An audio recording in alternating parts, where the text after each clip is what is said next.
Bienvenidos a su programa Experiencia Contable. Un gusto tenerlos nuevamente con nosotros para compartir conocimiento, experiencia y amistad.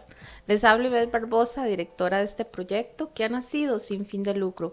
¿Para qué? Para que nos capacitemos de una manera continua y gratuita sobre temas relacionados con la contaduría.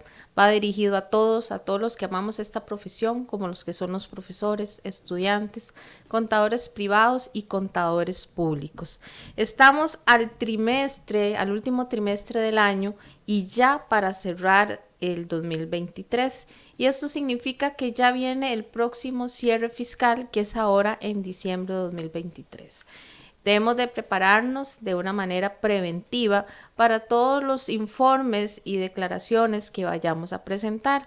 Es cierto que las leyes no han cambiado mucho, pero sí hay ciertas modificaciones y llamadas de atención que tenemos que hacer todos los contadores o los que estamos trabajando ahorita con estos proyectos. El día de hoy tenemos a un colaborador muy conocido por todos ustedes, don Marcos Vargas Siles, y nos trae este tema que le hemos llamado consideraciones importantes para este cierre fiscal 2023. La idea es que podamos recordar tal vez algunos temas que a nivel de ley han cambiado o consideraciones que debamos tomar para poder realizar estos últimos cierres. Don Marcos, muchísimas gracias por estar con nosotros, por compartir este tema, que ya vienen N cantidad de temas relacionados con el cierre fiscal 2023, pero ¿cómo pasó rápido este año? Sí. Bueno, ya huele a tamal y ya huele a cierre fiscal, ¿verdad? Ya huele a cierre fiscal, combinados con los aires navideños para nosotros. Bueno, no, primero que todo, buenas noches a todos los que nos están escuchando y nos escucharán eventualmente en diferido. A vos, Ivette, como siempre, por la invitación a estar acá y compartir un poquito de temas, como es decir, recordatorios. Hay que recordar que el derecho tributario tiene una consideración especial, y es que normalmente, aunque la ley no haya sufrido algunos cambios, vamos a ver el cambio principal que ha sufrido, sí hay mucha interpretación, y eso genera también consideraciones para el proceso de cierre. Entonces, la intención del día de hoy es precisamente hacer esa revisión de algunos temas que han ido la administración tributaria abordando en el 2023 y el cambio de la ley de impuestos sobre la renta especialmente. Especialmente ese cambio. Bien, estamos en el último trimestre, ya casi a más de la mitad de octubre, ya cerrando, quiere decir que nos quedan 2 meses. Los que tienen oficina, los que están trabajando como contadores de planta, ya nos debemos estar preparando para este cierre. ¿Qué consideraciones para iniciar la parte preventiva debemos hacer los que estamos relacionados con este tema? Okay. Sí, tal vez si te parece, iniciamos con los cambios y la jurisprudencia que ha existido. Sí, yo creo que ese es el primer punto de recomendación. Exacto. Investigue a ver si hay algún cambio a nivel Correcto. de normativa que tengamos que aplicar. Correcto. Yo creo que eso es lo primero. Y tal vez podemos traer como primer punto el tema de la modificación de la ley de impuestos de renta. Que muchas firmas le han dado mucho que decir, sí, ¿verdad? Y hay que ver si realmente es tanto. Vamos a ver. Tiene sus consideraciones. Obviamente la ley se mantiene en su gran mayoría, digamos, tal cual existía en su momento. Sin embargo, si hubiera una serie de inclusión de nuevos artículos, específicamente 4 nuevos artículos y 2 nuevos párrafos a la ley, y una modificación al artículo 1 de la ley de renta que tiene que ver con la territorialidad. Ok, perfecto. Yo creo que todos hemos siempre entendido, digamos, que la ley de impuestos sobre la renta se basa en un principio de territorialidad, entendido la territorialidad como que eventualmente están sujetos las rentas que se generen dentro del país sin importar el sujeto que la genera, es decir, puede ser alguien extranjero, alguien nacional, con condición regular, irregular, pero lo importante es que la renta se genere dentro del territorio costarricense.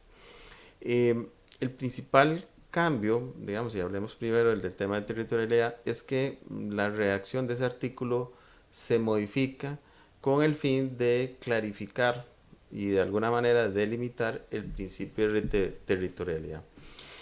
Y ahora, pues, obviamente ya se entiende con muchísimo más claridad. Yo creo que todos lo teníamos claro, pero pues pareciera que desde hace más o menos unos 10 años la administración tributaria y los juzgados no lo tenían tan claro. de que solo los ingresos que se den dentro del territorio geográfico, entendidos lo que define la Constitución, el artículo 5 y 6, como territorio costarricense, estará sujeto a pago de impuesto en Costa Rica. Y eso tal vez en muchos casos no los afecte, pero sí hay una gama de contribuyentes que sí tienen que considerarlo. Inclusive hace poco estuve en otro foro y fue muy curioso las preguntas, y digo curioso muy respetuosamente, que me hacían, porque creo que se confunde el criterio de territorialidad con elementos como estos. Si me hacen una pregunta que, por ejemplo, que si alguien está aquí en Costa Rica y presta servicios al exterior, entonces ya no va a pagar impuestos. Ajá. Entonces, Es que ese tema se confunde. claro, porque entonces uno pareciera que finalmente el servicio no se está prestando a alguien dentro del territorio costarricense. Lo que hay que decir, que la mala noticia en ese caso es que sí hay que pagar impuestos, ¿verdad? Volvemos a la esencia del... Otro tema que también preguntan mucho es la base, la doble imposición. Sí, ese es otro elemento y ya vamos a tocarlo un poquito. Entonces, lo primero que hay que decir, que la territorialidad se debe entender como las actividades que se desarrollen dentro del territorio costarricense, sin importar que el pagador, por ejemplo, se encuentre en el exterior. O, por ejemplo, me han preguntado, ¿qué pasa si yo estoy aquí, todos mis servicios son fuera del país y yo facturo desde Panamá? Si tengo que pagar o no tengo, por supuesto, no importa. Siempre sigue teniendo la obligación de pago de impuestos en Costa Rica, porque sigue estando dentro del territorio. Hay un formulario, no sé si lo has visto, que se le pide a los extranjeros cuando están aquí en Costa Rica Sí. que lo llenen. Una de las preguntas que me hicieron a mí es que ellos son de otro país y que en el otro país les piden toda la información tributaria. Y que si son asalariados en Costa Rica, ¿por qué tienen que llenar ese documento? Sí, vamos a ver. Que es también que se parece que tuviéramos con renta global, ¿verdad? En este caso.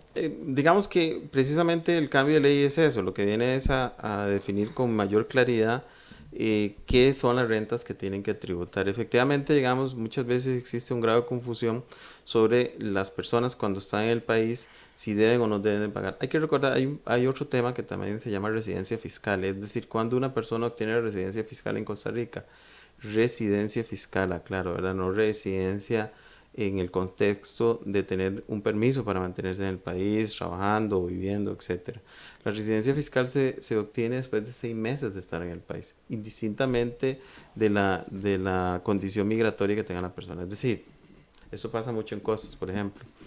Hay hoteles que dicen, mira, es que tengo un señor que habla varios idiomas, es de Alemania, está aquí en el país y le gusta mucho Costa Rica, entonces está viviendo y me ayuda a mí con respecto a temas, digamos, de guías. Mira, ¿cómo debo tratar fiscalmente a esa persona? Bueno, en principio, si es un extranjero que está dentro del territorio costarricense, pues tendrá que pagar impuestos por remesas al exterior porque no tiene la condición de residente, pero en el momento que supere el lapso de esos 6 meses, indistintamente de la condición migratoria, se vuelve automáticamente un residente fiscal, entonces tiene que pagar impuestos por estar en el país. Ahora, que sí, que es tal vez un tema importante para algunas otras personas y que se da mucho en el país, y me imagino que lo has visto en muchos de tus clientes, Ivette, es que ya ahora es más normal que las empresas locales hagan negocios fuera del país. Imagínate vos una empresa que se dedique a la comercialización de X artículo y tenga un negocio donde compra en China y vende en Miami. Con este cambio, por ejemplo, ya esa renta que antes sí pagaba, porque había un criterio de vinculación económica, que era lo que más sostenía la administración tributaria, es decir, la empresa está aquí en Costa Rica, pero su estructura, su logística, se desarrolla que, aunque el negocio se desarrolle completamente fuera del territorio costarricense, pues la administración tributaria interpretaba que en esos casos sí tocaba pagar impuestos. Pero con el cambio de ley, por ejemplo, ese tipo de negocios, ese tipo de actividades no pagaría impuestos en Costa Rica porque es una renta extraterritorial. No se está generando dentro del territorio costarricense. Ese negocio, no está dentro. Exacto, ese negocio de que alguien compra algo aquí y lo vende en Miami, ni siquiera toca el país, ya no se da. Y eso es bastante frecuente en este país, personas que desarrollan actividades económicas en el territorio costarricense, pero los negocios se desarrollan fuera del país. no pagarían eventualmente impuestos, pero también tiene sus consecuencias, ¿verdad? ¿Cuáles son esas consecuencias? Bueno, pues que obviamente todas esos compras, costos y eventualmente todos los gastos que estén vinculados a esa actividad comercial tampoco serían un gasto deducible. Entonces, cuando Es estamos... una con otra, como dicen. Exacto, cuando estamos hablando de consideraciones para el cierre fiscal, yo lo que primero que tengo que ubicar dentro de todo lo que son mis ingresos es específicamente cuáles se generan dentro del territorio costarricense y cuáles no se generan dentro del territorio costarricense, en el entendido que se generan es una renta extraterritorial y por lo tanto no están sujetos a pago de impuestos en Costa Rica con el cambio de la modificación que hubo. Y otro tema importante que hay que decirlo es, bueno, a partir de cuándo corre este cambio de ley, que también es una pregunta frecuente. Bueno, desde ya. Desde ya. La ley no tiene, digamos, un plazo establecido, básicamente dice rige a partir de su publicación y ya fue publicada. Entonces, ese es un tema que sí es importante que lo tengamos presente los contadores, porque es muy normal, ya les digo, que hoy gente que está en el país, empresas que están en el país, estén desarrollando parcialmente actividades en Costa Rica y fuera de Costa Rica.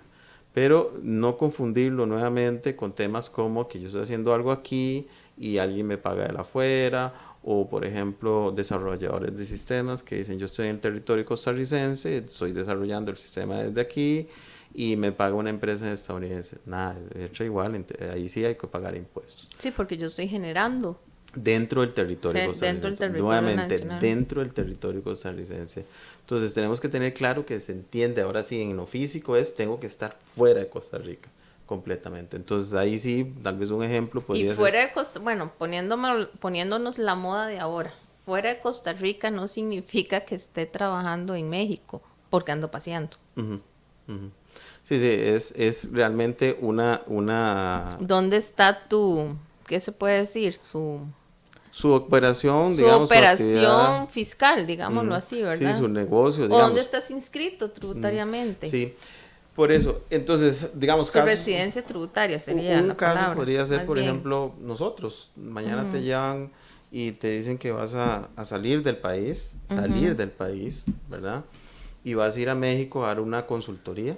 Ahí sí, ese ingreso sería un ingreso no grabable. Exacto. Pero Ahí está sí. saliendo del país, el pagador... El hecho generador será fuera del país. Exacto, y la renta se produce, recuerden que aquí hay un tema de conexión, se llama renta de fuente costarricense. Ese caso ya no es una renta de fuente costarricense y la actividad tampoco se está desarrollando dentro del país porque está saliendo del país.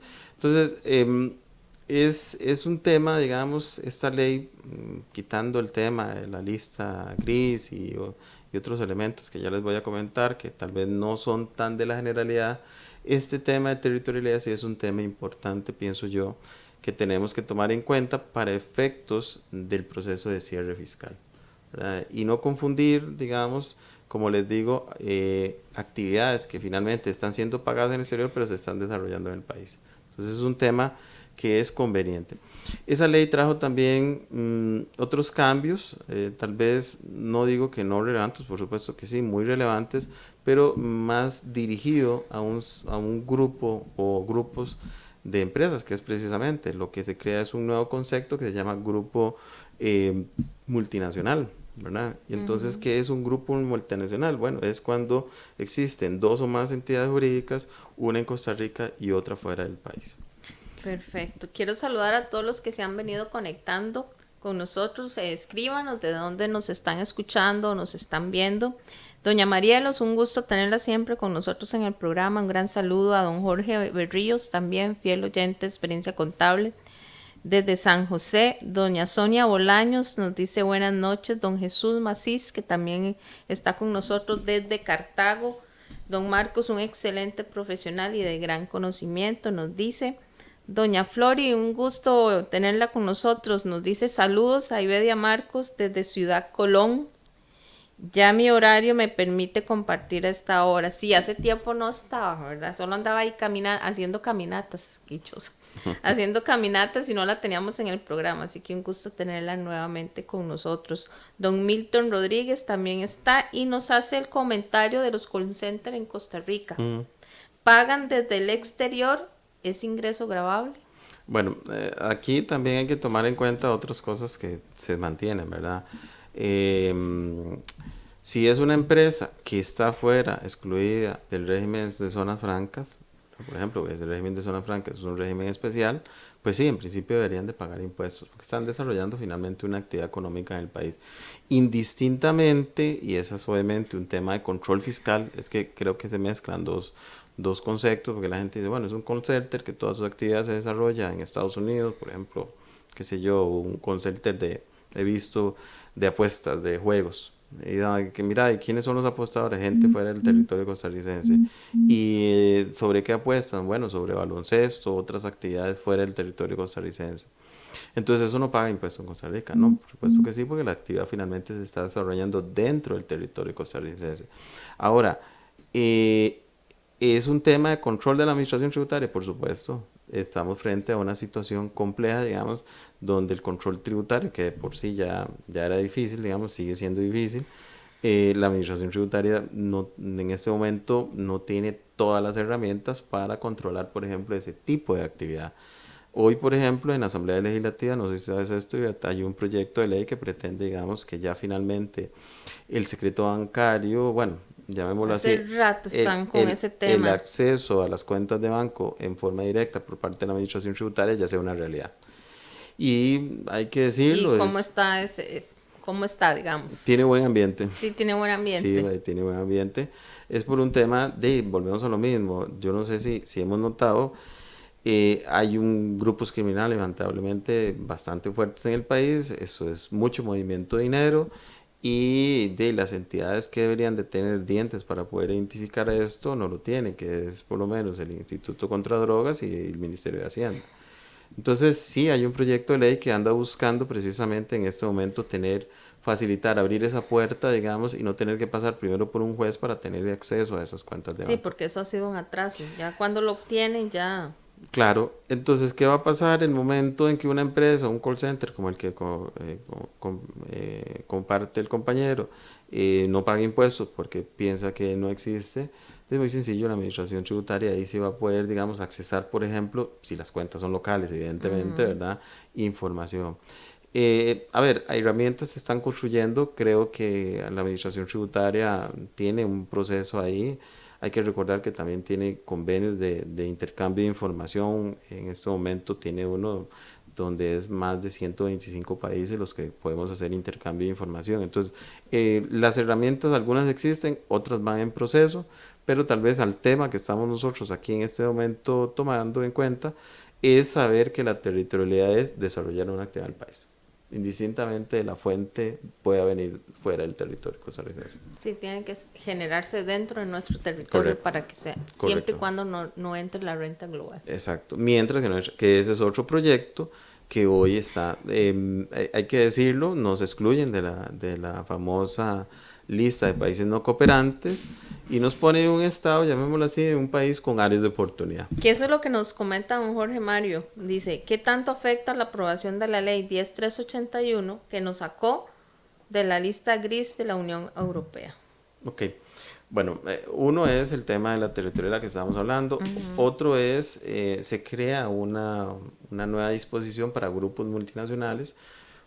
A ver, hay que ser, ¿por qué es que llegamos ahí? Tal vez esa es la pregunta que deberíamos de hacerlo para entender un poco el asunto. Bueno, llegamos ahí por una razón muy sencilla. Era muy fácil constituir una sociedad en Costa Rica, y todos lo sabemos, y de alguna manera, bajo el principio de territorialidad, llenar esa compañía con recursos y después esos recursos salen a Bahamas, a cualquiera de estos paraísos fiscales y pues finalmente regresan al país y bajo el concepto de no territorialidad, pues en principio no pagaban. Entonces la Unión Europea dice, bueno, ahí parece que tenemos un problema donde Costa Rica permite crear sociedades de papel, llamémosla de esa manera, que pueden después llenarse de contenido económico, pero todo ese dinero sale finalmente para ser invertido fuera o desarrollar actividades fuera del país y no pagar impuestos, ni aquí ni en otros Ni países. en otros Era muy países. curioso que uno vea muchas sociedades españolas o de socios españoles creándose en Costa Rica. Y era porque aplicaban el convenio De la doble de la doble imposición. imposición. Entonces la Unión Europea ve eso y dice, bueno, lo que necesitamos es que ustedes creen una norma donde impida eso, que las sociedades sean sociedades de papel. Y por eso es que se crea un nuevo concepto que es la entidad calificada. Para ser entidad calificada se tiene que tener sustancia económica. Sustancia económica, traducido de acuerdo a los borradores que están en este momento, es tener recurso humano, tener medios tecnológicos, infraestructura. Es decir, esa sociedad tiene que demostrar que en el país tiene elementos para decir si es una empresa que existe dentro del país y está operando. Porque si no es así, tiene que pagar impuestos en el territorio costarricense.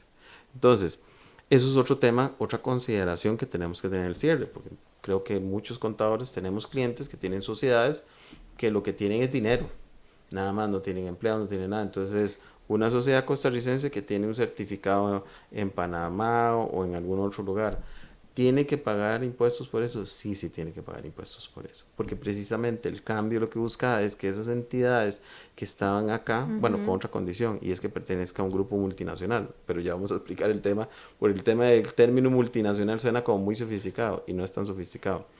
Entonces, digamos que esa sociedad que va a generar unos ingresos extraterritoriales, en este caso sí tendría que pagar impuestos si no puede demostrar que es una entidad calificada y al pertenecer a un grupo multinacional. ¿Qué es pertenecer a un grupo multinacional? Muy sencillo, es el hecho de que una persona, llámese un costarricense por ejemplo, que tiene una sociedad en Costa Rica y tiene una sociedad en Panamá. Eso es un grupo multinacional. Digamos, porque cuando se dice el término grupo multinacional, se Empieza imagina uno a buscar bolsa de valores. Exacto, Y... no, es simplemente el hecho que dos entidades jurídicas tengan una vinculación, una dentro del territorio costarricense y otra fuera del territorio costarricense, que es muy normal que muchas personas desarrollen ese tipo de cosas, tienen sus negocios aquí, crean una sociedad en Belice, en Panamá, en donde sea, precisamente para este tipo de recursos. Saludos a doña Carmen Pineda, que nos escucha desde Liberia. Saludos a Guanacaste, que ahora estuvimos conversando con unos de Guanacaste haciendo un trabajo. Dicen que está lloviendo mucho en Guanacaste ahora.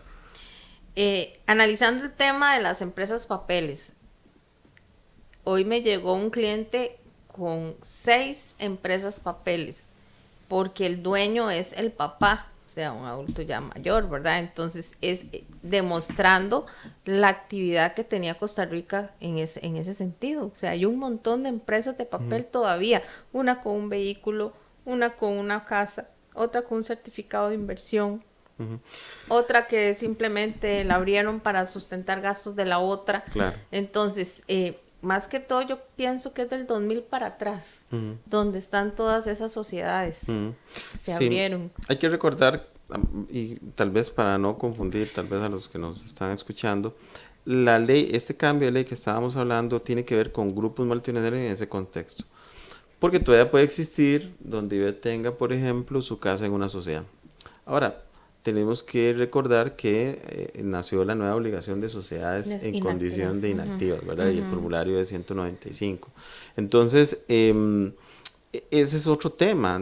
Ya hoy como contador, en mi proceso de saber que mis clientes pueden tener condiciones fiscales distintas, voy a tener que decir, bueno, esto es un cliente que va a tener que tributar de impuestos sobre la renta, entonces tengo que entender cuáles ingresos eventualmente están sujetos o no a pago de impuestos de acuerdo al principio de territorialidad.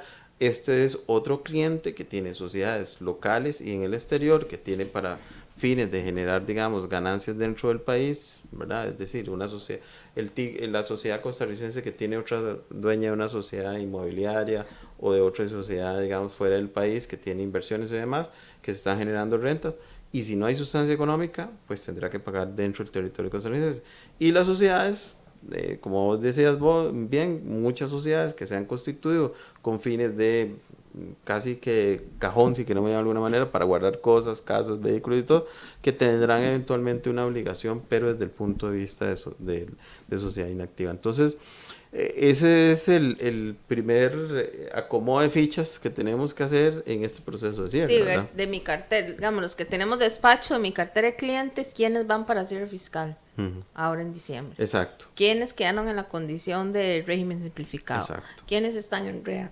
¿Quiénes están en lo de sociedades inactivas? Que muchos clientes que teníamos nosotros que presentar de 101 ahora en diciembre ya no se van a presentar porque ya están en sociedad inactiva, correcto. ¿verdad?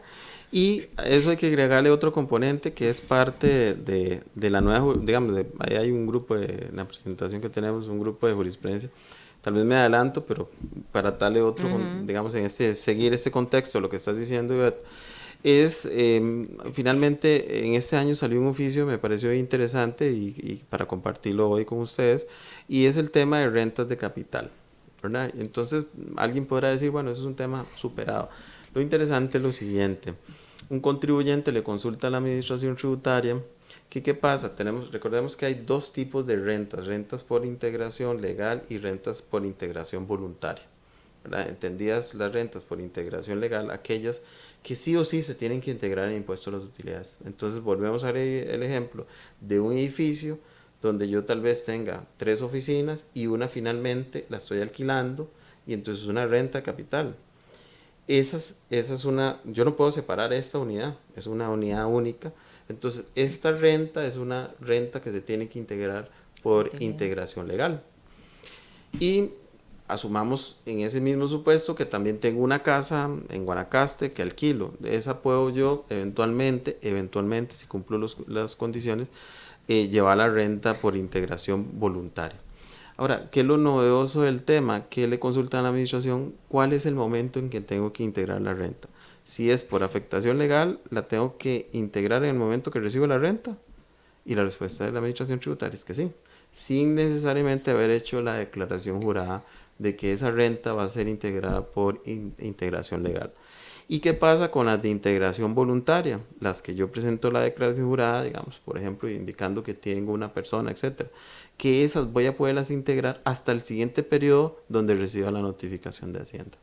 ¿Verdad? Entonces, vean ustedes que ese es otro elemento que yo tengo que tomar en cuenta. Si yo tengo un contribuyente que tiene rentas de capital, lo primero que tengo que hacer en esa categorización de rentas de capital es categorizarlas, valga la redundancia, en si son por integración legal o si son por integración voluntaria.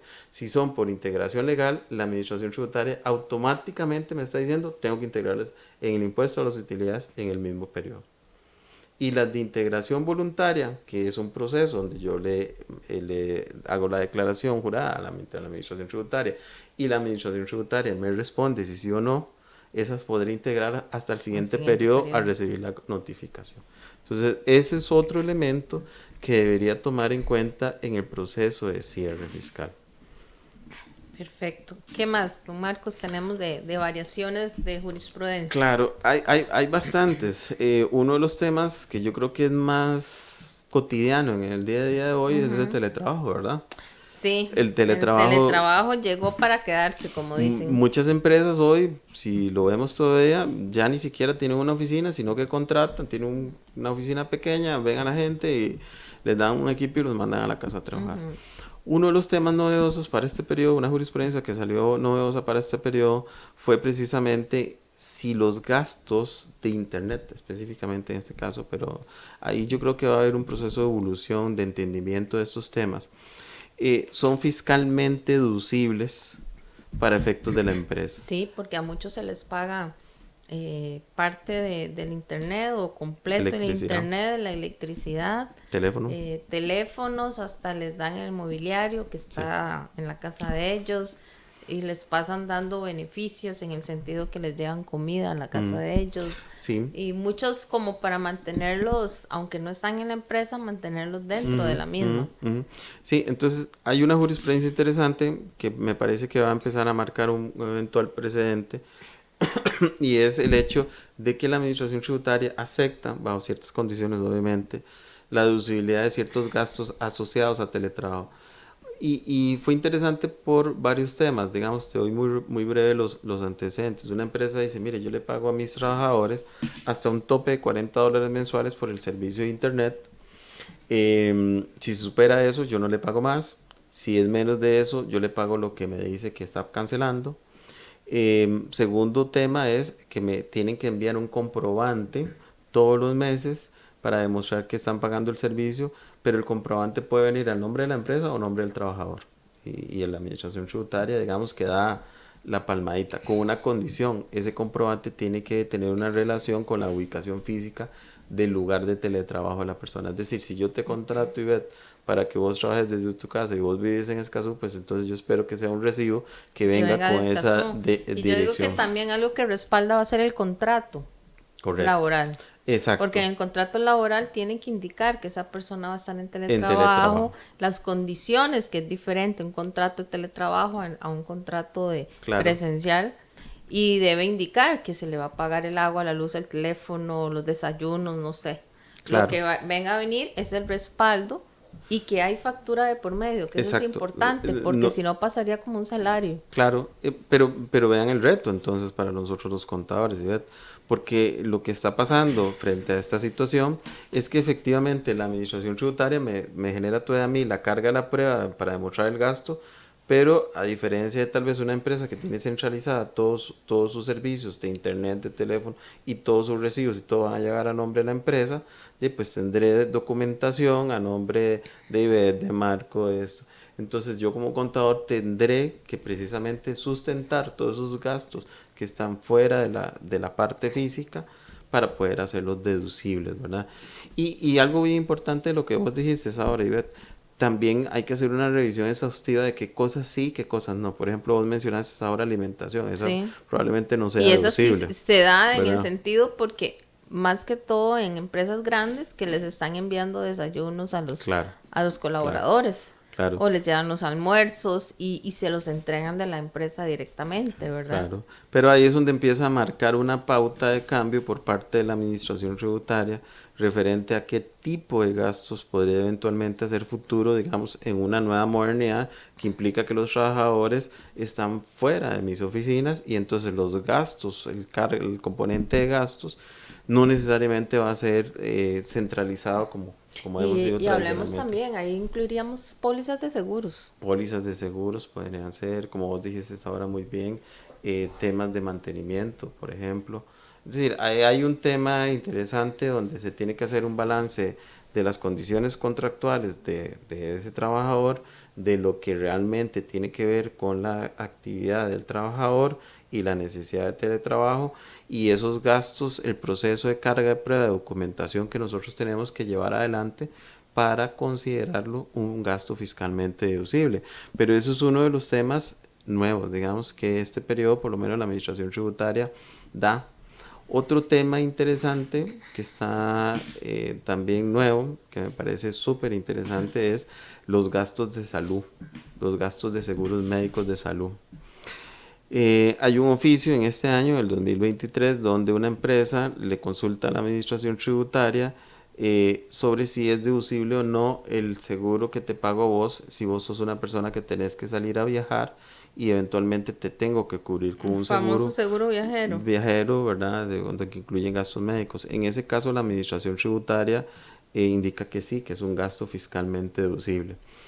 A mí me parece que eso es un primer paso y un acercamiento a algo que ya la sala segunda en el pasado ha dicho que sí. Y los gastos, digamos, esos seguros que se les da a colaboradores Eso es como distinto. incentivos, Eso es distinto a decirse ¿qué salario. opinas ahí? Sí, ¿Deducible o no no, deducible? ahí no es deducible porque sería salario. Pero a eso iba. La sala segunda, por ejemplo, ven qué interesante eso. Cuando ha analizado este tema de los seguros médicos, ha considerado que un seguro médico no es salario. La sala segunda, ¿verdad? Distinto tema Hacienda. ¿Por qué la sala segunda ha dicho que esto no es salario? Porque lo ve más bien al contrario, tal vez como lo está percibiendo Hacienda, como un beneficio para el Estado, porque si yo te pago a vos un seguro y vos vas a una entidad privada a recibir atención médica, lo que estás haciendo es disminuyendo las colas de la caja. Entonces la sala segunda dijo, no, esto no es un componente que beneficie salarialmente al colaborar, lo que estamos dando es una prestación privada de salud y por lo tanto entonces no es un salario, por lo menos para la sala segunda. A través de Hacienda ahí va en ese primer paso con este seguro que les comentaba de salud médica, de temas de gente que viaja. Pero es un tema interesante porque pareciera entonces que hay una tendencia de nuevo en la administración tributaria a entender que ya se está haciendo más normal este tipo de cosas, ¿verdad? Como el teletrabajo, la parte médica, digamos, donde más que un beneficio es un componente necesario en una realidad y un contexto como el que estamos viviendo actualmente. Exactamente, Entonces, es parte de...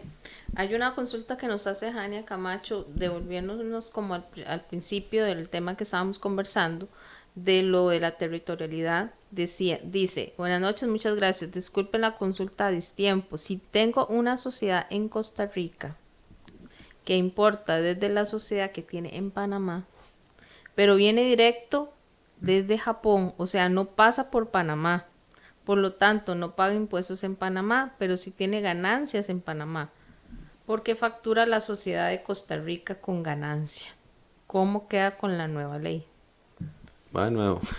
Sí. ¿Cómo es? O sea, yo lo que entiendo es, si tengo una sociedad en Costa Rica, Sí. la sociedad está en Costa Rica, Sí. ¿qué importa desde la sociedad que tiene en Panamá?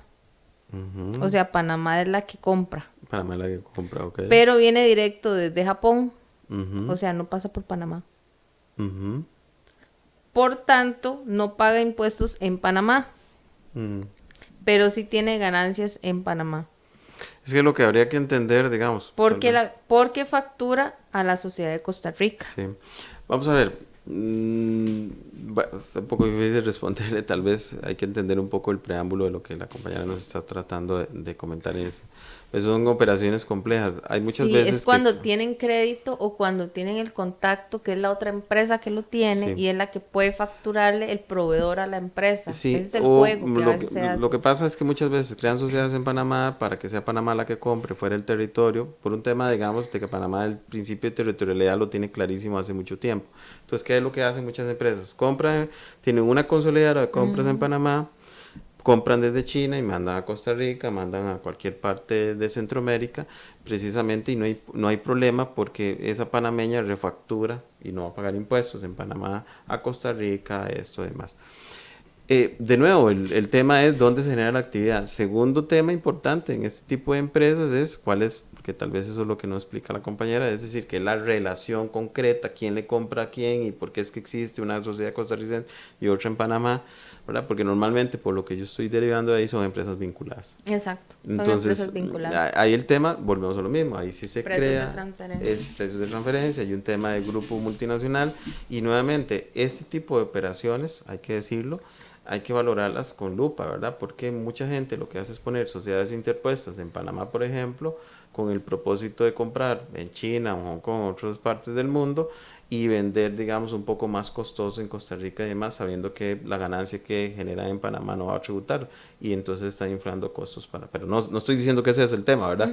Pero tal vez contando un poco la experiencia de lo que uno ve en veces con ese tipo de cosas. Eso ya es otro enano, otro cuento. Sí, propiamente. y realmente, yéndonos a lo, a lo que cierra y todo, es las ventas que tiene la empresa en Costa Rica. Claro. Que ahí es donde viene la parte grabable. Claro. Ya a ver por qué lo están haciendo de esa manera Sí. y qué implicación tendría en un estudio de precios de transferencia, cómo saldría realmente esas ganancias. Claro, y ahí es delicado, digamos, ahora Hacienda, bueno, es parte de los cambios que se esperan en los próximos años y que ya está empezando a hacer, conozco algunos antecedentes, es que grupos organizan este tipo de maniobras para importar en Panamá, inflar precios en Panamá, revender a Costa Rica, inflar costos en Costa Rica.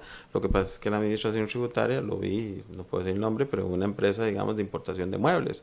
Entonces hacían eso y la competencia se dio cuenta, puso una denuncia y dijo, mira, es que ese mueble yo lo compraba en tanto, pero yo lo estoy comprando en tanto. Entonces la administración tributaria se puso detrás de ellos precisamente porque sabían que lo que existía era una maniobra para poner una sociedad interpuesta en Panamá para inflar un costo, digamos, de importación.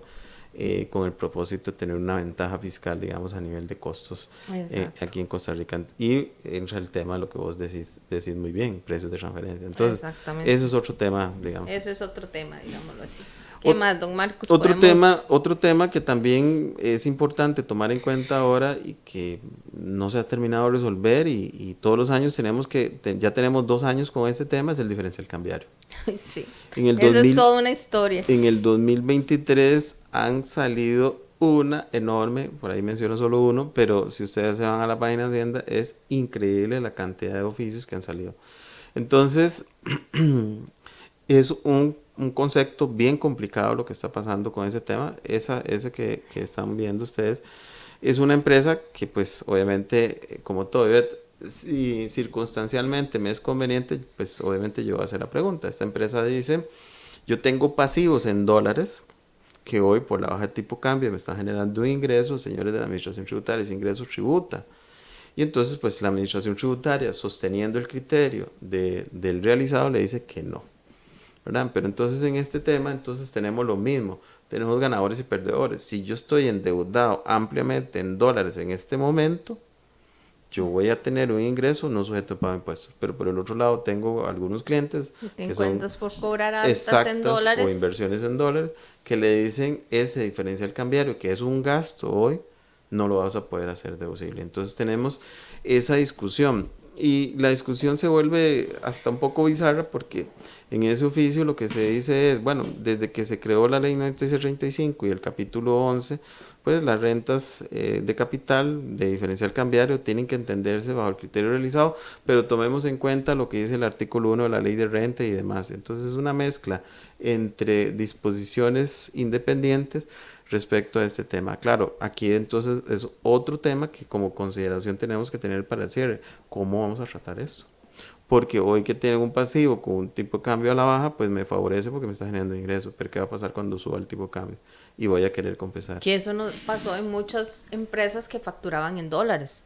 Cuando el dólar estaba disparado en los últimos años, obviamente se generó un diferencial cambiario a nivel de ingresos.